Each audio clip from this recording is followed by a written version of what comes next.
I didn't have a smartphone until I got out of Peace Corps, which was 2015. So I feel like I was like late to the game. I was rocking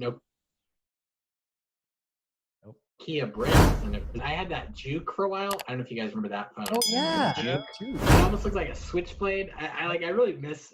It's like the creativity of some of these flip phones. I really miss that. Like But I don't know. Razor.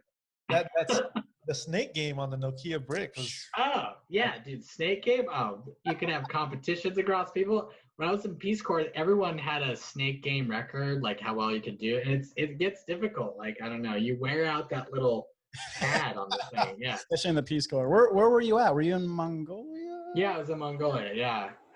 Yep. I lived there for 2 years. I was stationed in the Gobi Desert in the southeast region, kind of close to. Well, it's all close to China, but it was close to, like, it was on a train route. So it was on the train route to Beijing. So it was probably 15, 16 hours, something like that, from Beijing by train. That's the easiest thing. I was 10 hours by train from the capital of Mongolia, which is Ulaanbaatar, or UBE. And you were riding a horse through the steppes, just like a badass. I wish. I rode a horse at one point, and camels. I was in the desert, so camels were the big thing. Ate camel meat. That was a big deal. So like, it was the cheapest red meat you could get at my meat market. You gotta love Mongolian stores. They're just right up front what they say with you, like, meat store. Okay, great.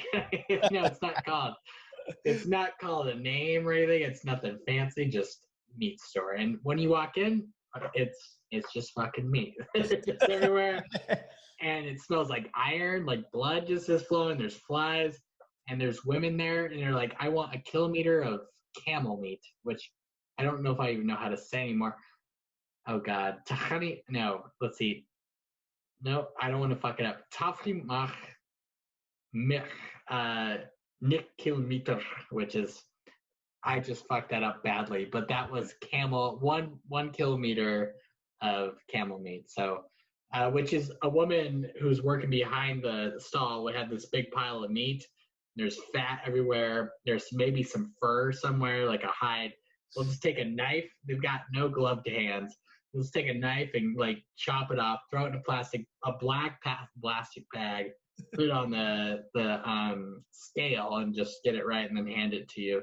Then you hand the turig, it's like the currency there, to them, and they grab it with the same hand they've been using all day. And so you make sure that meat is cooked. Yeah. So you don't mess it up. Pre-COVID. Oh, pre-COVID. Who knows? Maybe now it's a whole different world. I don't know. Yeah. So you were in the Gobi Desert? Yeah. That desert's got like a record, right? It's like am I making this up? It's the coldest desert. I don't know if that's the record. They're known for their sandstorms. They're like something out of a movie. I don't know. The sandstorms, literally in the spring, they block out the sun. It looks like that movie, The Mummy. I don't know if you've seen that, right? Where you see this huge cloud coming, like this wall. I mean, huge wall covers the sky, and they shut school down for the sandstorms. There's probably like 3 or 4, like, a year that you can't leave your home because they're so bad. You experienced that? Yeah, I mean, I was in my apartment. Like, you get a weather report, like, oh, today's going to be a sandstorm, and like, okay, make sure you have groceries. Okay. Wow. Sorry, go ahead.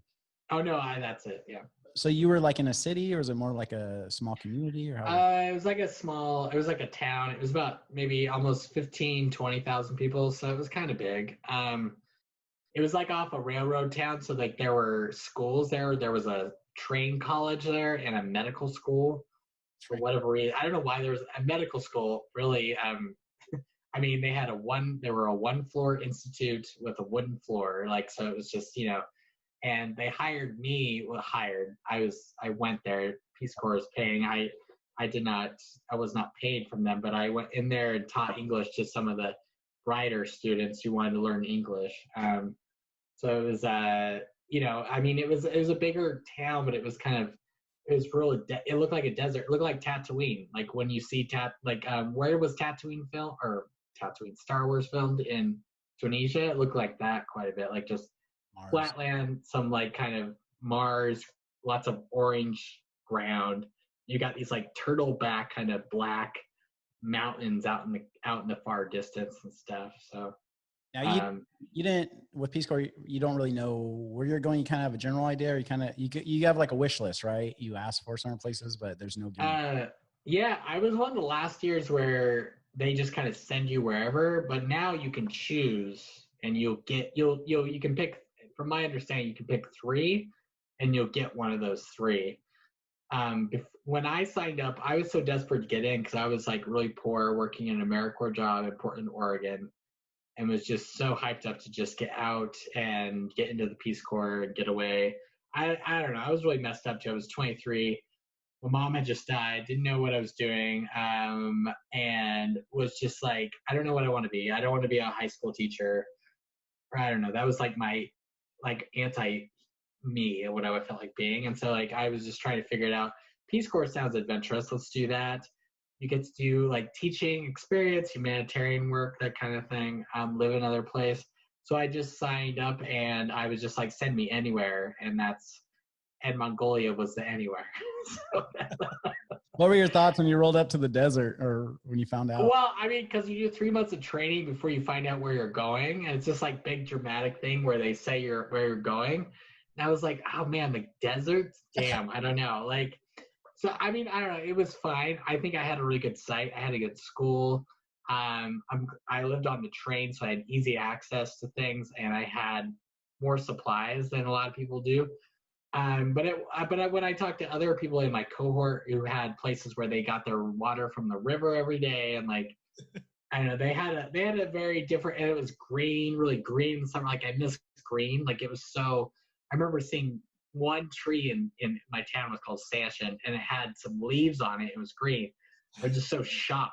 Like it was just a big deal. And it rained only once there the whole 2 years I was there. So like I miss stuff like that. Being in a place like Alabama, it's like the opposite. It's green. It's like a swampland. It rains every like 3 days. So I don't know. I mean, it was an experience to live in a desert area. Deserts have their own beauty. But yeah, I don't know.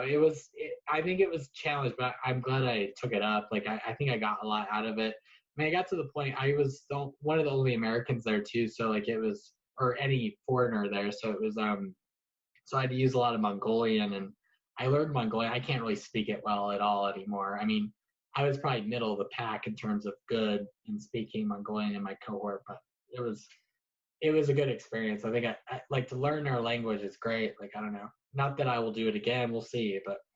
So. Well, fuck, man, you did 2 years. That's pretty damn good. So was that your decision to do 2 years, or do you sign up for 2 years? 2 years, right? Okay. Yeah, it's usually 2. Yeah, I just did the traditional.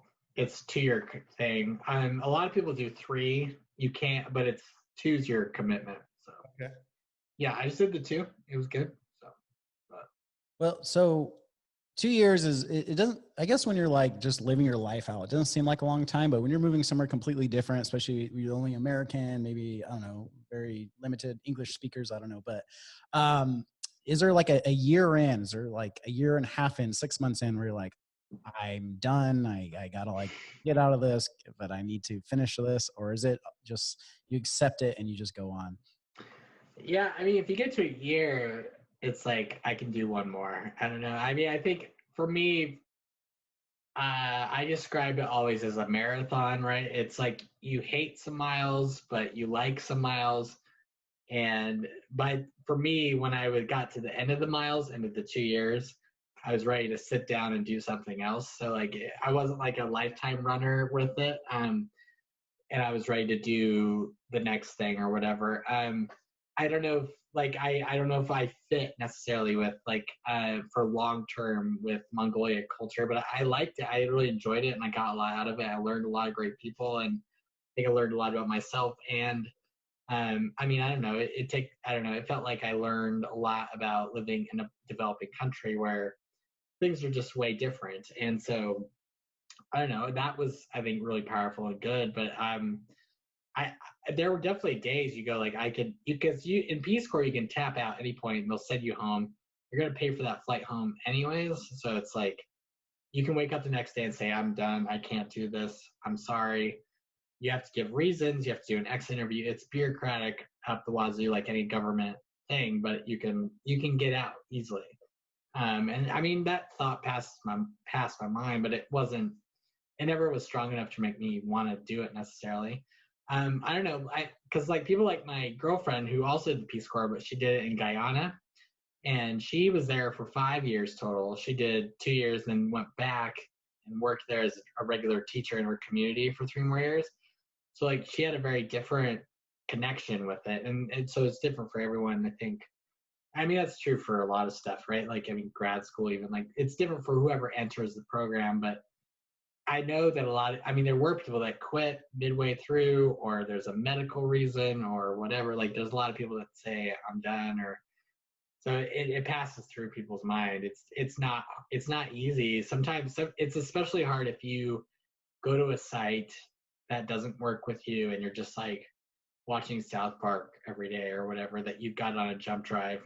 So like it's that like I mean, or you're not engaging with it, or you're not getting anything out of the community that you've come to help, and you're just falling into these loops. And Mongolia can get tough too because of the winter, because it gets. I mean, I went through a December to January where it didn't get above 0 for like 6 weeks.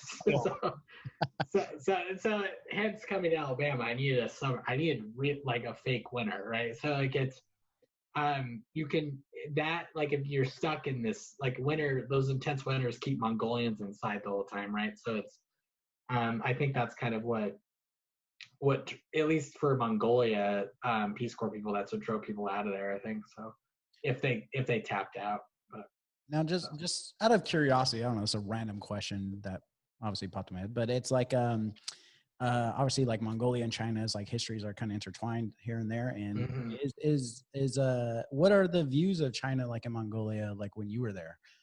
Is there any type of view? Is it just another country, or is there still like a strong influence? Like from a Chinese perspective, or from Mongolian? Mongolian perspective. I don't know. It's an interesting relationship they have. Most Mongolian, your everyday common Mongolian will say China sucks. Or, I mean, I'm really paraphrasing and generalizing. So if a Mongolian's watching this, I'm just saying. You have a huge group in Mongolia that watches. The idea is that you don't like Chinese things. There was a funny moment where someone sent me a care package of school supplies. Like I was dying for Sharpies, like just something like pens, computer paper, like just basic stuff, right? I got these pencils, and all the teachers I was with who were all Mongolian grabbed these pencils. They're like, "Oh, are these American pencils?" And I said, "Yes, they are," because I was thinking they were bought in America. and they look at the side, and guess what it says? Made in China. And they're like, "Oh fuck," or like I don't want to use that pencil. Like, are you serious? It's just And so, like, I think that was a crashing moment for them. Like, oh yeah, most of America's goods are made not in America, but that is pretty funny. It was made in China, sent to America, and then someone, my aunt, put it in a package, sent it back to just north of China. So,